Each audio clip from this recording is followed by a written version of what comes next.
Hello, good morning. Here in the Philippines again, another thought for the day.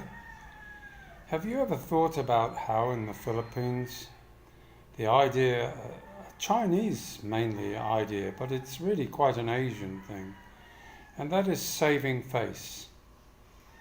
You often get a situation where family or friends fall out for no apparent reason, or certainly not to the understanding of one party necessarily over another. But as a result, you get this silent treatment from both of them. You get it from the one that is aggrieved, supposedly, and the other one that just sort of reacts in a way that's very Filipino, and that is that they just no longer talk. It just becomes a battle of minds. It can be on the most stupid and silliest things out. It can be on things that are beyond either's control. But nevertheless, it's a case of saving face. Nobody will actually make the first step to try and resolve it. It's almost like it's taboo. And if you have one of those situations within your extended family, it can make life pretty unpleasant because where we come from, that type of thing is usually either resolved with a face-to-face, nutting out the problem and sorting it out, shaking hands, and it's all over. But over here, you're ostracized a little bit, and you can be a situation where people just don't talk. I have a neighbour whose sons often annoy the father to the point where the father doesn't want to talk to them anymore. And it takes many months before they start to talk again.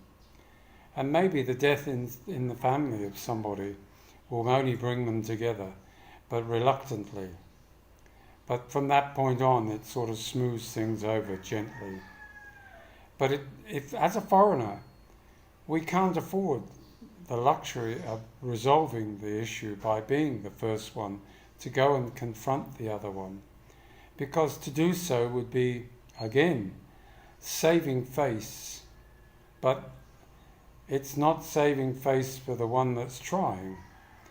If, for argument's sake, if I was going to go and get involved in a family issue, no. It's just not possible. Because to do so would be to inflame it.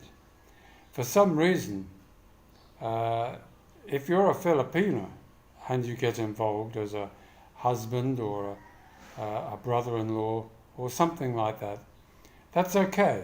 But if you're a foreigner, it's none of your business. And that's rather hard to take. You generally sit on the sidelines and find out what the issue was many months later when the time has calmed and you get a chance to, I'll say confront the issue, but I would just say maybe discreetly ask, and therefore you will get to the bottom. But like I say, being here in the Philippines, being married or living with somebody or girlfriend, you will very unlikely know really what's going on around you unless they choose to let you know. So don't take it to heart. It's just part of their culture. In other words, it's just the way they tick.